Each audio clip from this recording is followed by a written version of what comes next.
Ladies and gentlemen, welcome to the Skyrise, your early morning show where we talk all things gaming.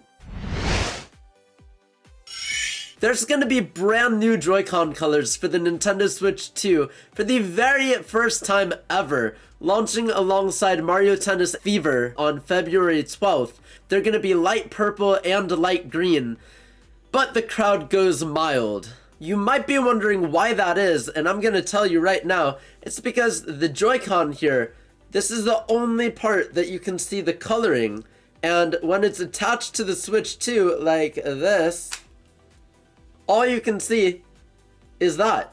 Just the little tiny bit of color under the analog stick. So people don't really think that it's worth it. And it's especially not worth it because they've upped the price to $100.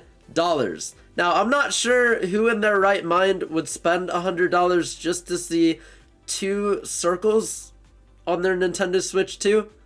Some people are crazy. I used to be one of those people. I'm like slowly but surely growing a brain. A lot of people would rather have these that show more color rather than these. But it does make sense a little bit considering this is the way that Nintendo is showing the easy difference between the original Joy-Con and the Joy-Con 2s. Honestly, I don't see why they can't just do designs on the top part of the Joy-Con 2s, maybe like along the sides and the back, instead of just this little strip of color here and then under the thumbsticks. But hey, you know what? They'll do what they want to do, and if anybody wants to buy $100 Joy-Con, then they will be doing that as well. I mean, do you think it's worth it? Let me know down in the comments. I mentioned Mario Tennis Fever, and we're going to talk a little bit about that, but first, let's play some Poke Pools. What am I going to open today? What about a Dialga pack? Spin it, spin it, spin it, and stop. Slice this open. Ooh, that was a good slice. We got Gligar, Oddish, Uxie, Gloom, and Mamoswine. Let me know which pack we're gonna open next week. Now, Mario Tennis Fever. It's gonna have the most playable characters in Mario Tennis history with a whopping total of 38 playable characters. Going down this list rapid fire, we got Mario, Luigi, Peach, Yoshi, Pauline, Donkey Kong, Diddy Kong, Rosalina, Luma, Toad, Toadette, Daisy, Birdo, Wario, Waluigi, Petey Piranha, Bowser, Bowser Jr., Boo, Chain Chomp, Shy Guy, Blooper, Spike, Boom Boom, Dry Bones, Dry Bowser, Goomba, Koopa Paratroopa, Koopa Troopa, Kamek, Piranha Plant, Wiggler, Baby Mario, Baby Luigi, Baby Peach, Baby Wario, Baby Waluigi, and Nabbit. That is a lot of different options, and to make this even better, the Amiibo functionality got revealed, that if you tap a compatible Amiibo to the game, you'll be getting a character-themed ball design to use while you're playing. It's kinda like the paraglider in Tears of the Kingdom. When you tap any Zelda Amiibo, same thing. But the game is going to release, as I said, February 12th, and it's exclusive to the Nintendo Switch 2. If you're a fan of Amiibo and rare things, then stick around, because I got something just for you. But in the meantime, let's take a look at the Twitch Top 5.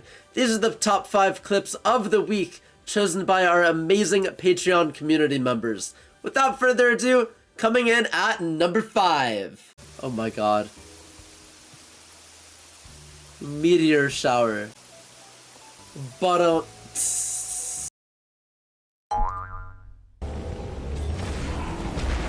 that did it. That did it. That definitely did it. Is he not dead? Yeah, he is dead. Okay. You have this flipping turd base. What the hell is wrong with you? A lot. How much time do you have? What do you mean time?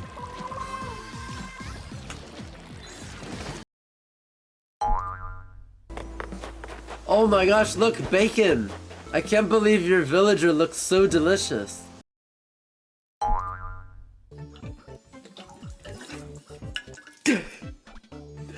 If you want to see any of these moments live, be sure to come hang out on Twitch. The link is in the description, and I stream every single day. Alright, so late last year, there was this new thing in Japan that dropped called the My Mario Collection. And if you don't know what that is, it's basically a collection of Mario products, all different kind of things for babies. Before you click off this video, because you're probably like, what the heck?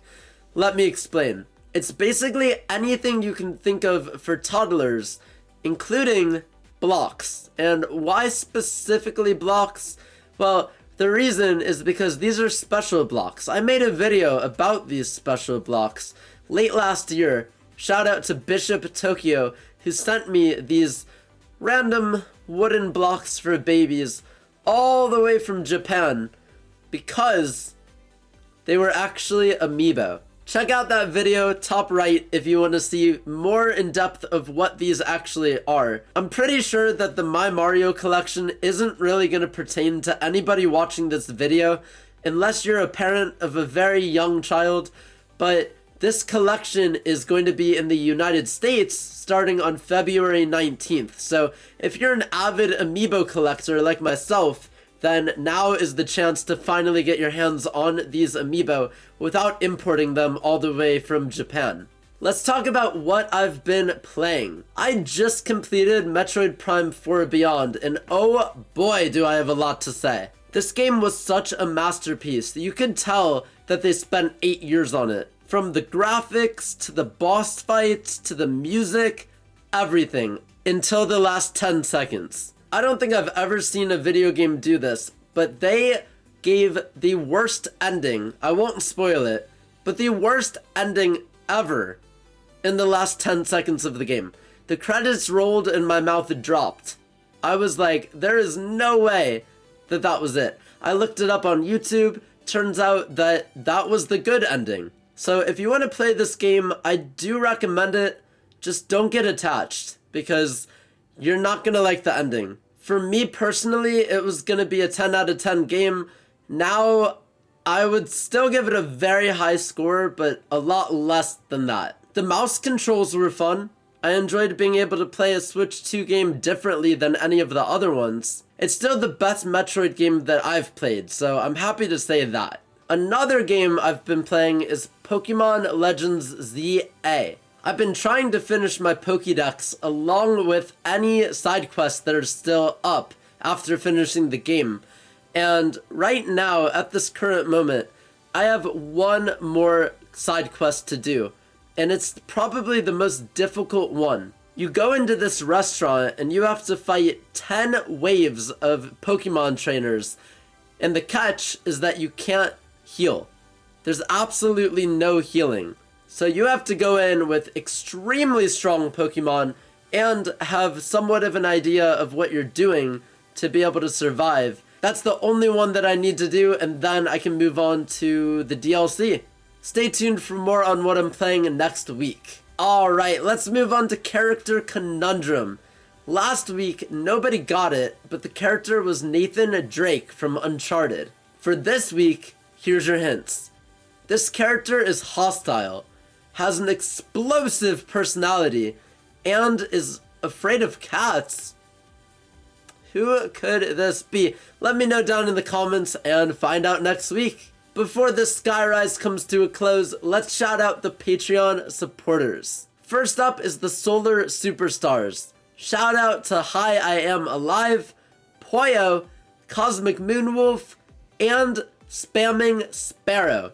Spamming is getting pretty lonely, so if anybody wants to click the link in the description and become a Solar Superstar, wink wink nudge nudge. And of course we can't forget about our elevated heroes, Jonix and Matthew 2EK. If you'd like to get early access to YouTube videos, exclusive places in the Discord, and a whole lot more, then be sure to check out the Patreon down in the description below. That'll do it for episode 47 of the Skyrise. If you enjoyed, do me a favor, leave a like, subscribe if you haven't already, and turn on your notifications so you never miss a video. Thank you once again so much for watching, and I'll see you next week.